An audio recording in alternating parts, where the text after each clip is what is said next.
Assalamualaikum warahmatullahi wabarakatuh. Saya Lia Emawati dari mahasiswa Setip Muhammadiyah Bojonegoro dan sekaligus guru dari KB Cutnyatin Dapsen ingin mewawancari Kepala KB Cutnyatin Dapsen dalam rangka untuk UAS memenuhi pelajaran mata kuliah sosiologi antropologi. Mari ikuti saya.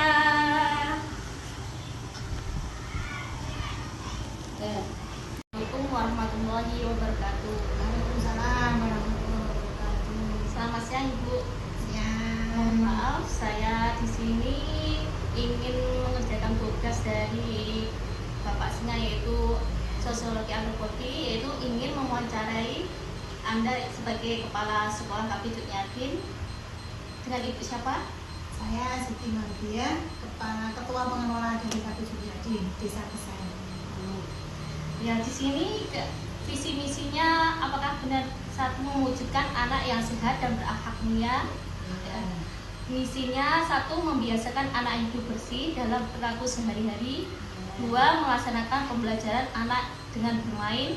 Tiga, melakukan pembiasaan karakter. Empat, membentuk akhlak siswa yang bertakwa. Lima, membiasakan doa sebelum dan sesudah kegiatan. Keenam, menghafal surah-surah pendek, doa-doa dan mengenalkan guru-guru ideal serta bersikap. Visi anak yang sehat dan berakhlak mulia. Oke, saya jawab ya. Visi dari kelompok bermain Cutnyatin adalah yaitu mewujudkan anak yang sehat dan berakhlak mulia.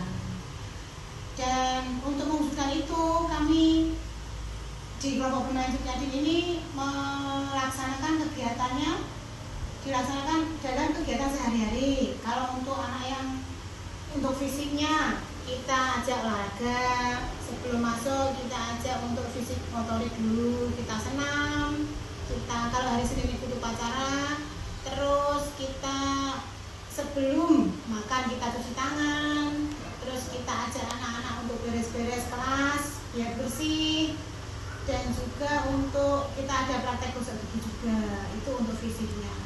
Kalau untuk akhlaknya, setiap hari kita berdoa, terus kita ajarkan. Pertanyaan yang kedua, Ibu. Bagaimana sekolah membiasakan anak hidup bersih dalam perilaku sehari-hari sesuai dengan misi sekolah KB Cutnyatin ini?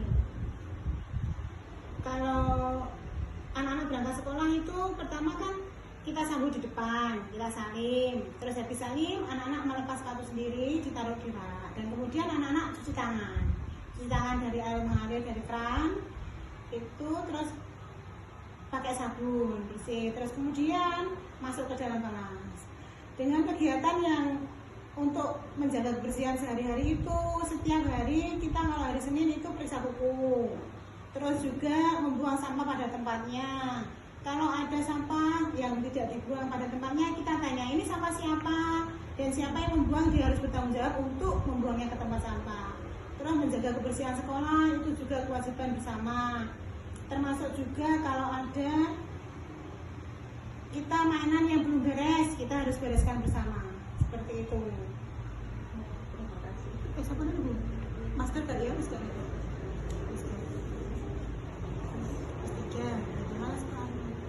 Pertanyaan yang ketiga, Ibu, bagaimana sekolah mengintegrasikan pembelajaran melalui bermain sesuai dengan misi, yaitu melaksanakan pembelajaran anak dengan bermain?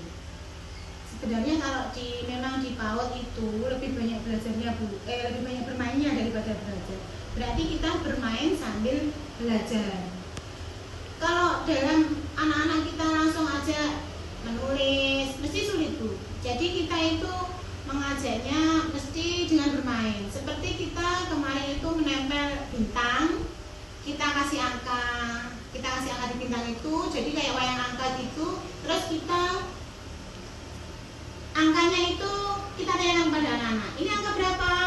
Kalau anaknya belum tahu, kita istilahnya kita kasih tahu dulu, ini angka 1 ya, seperti ini angka 1. Angkanya sampai berapa? Sampai kalau kelompok bermain itu sampai 5 dulu. Kalau semester 1 kita sampai 5 dulu. Pertanyaan yang keempat, Ibu, apa langkah yang diambil sekolah untuk membiasakan pembiasaan karakter pada anak-anak?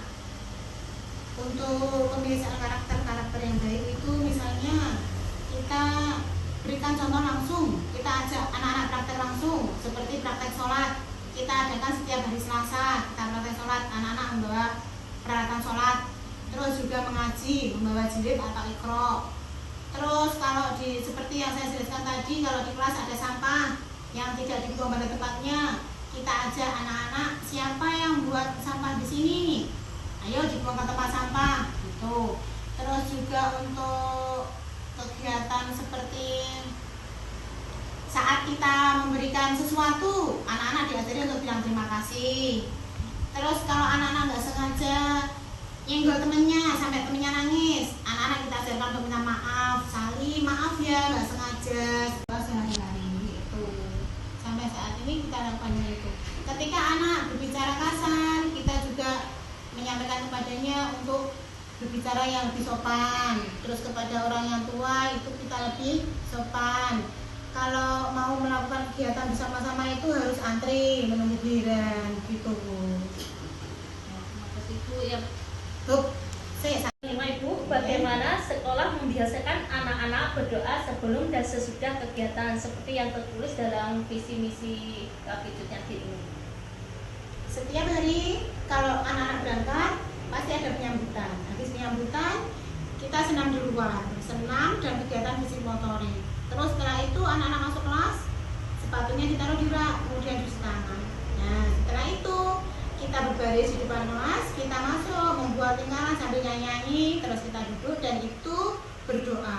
Berdoa mau melakukan kegiatan di sekolah. Kita berdoa ya baca surat Al-Fatihah sampai baca doa mau belajar, sampai syahadat, sampai selesai, sampai Garuda Pancasila, baru setelah itu kita lakukan kegiatan belajar mengajar dalam kelas.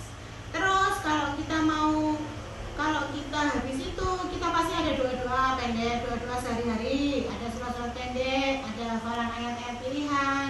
Kita kegiatan inti dan kegiatan akhir sampai kita pulang. Sebelum kita pulang kita lingkaran doa lagi untuk doa mau pulang, seperti itu. Pertanyaan yang ke-6 Ibu, bagaimana sekolah mengenalkan huruf hijaiyah dan doa-doa pendek pada anak-anak? Kalau huruf hijaiyah dan doa-doa pendek itu selalu setiap hari kita doa untuk orang tua, pokoknya doa-doa sehari-hari yang pendek-pendek dan mudah-mudah itu sudah kami dari awal kami sampaikan ke anak-anak.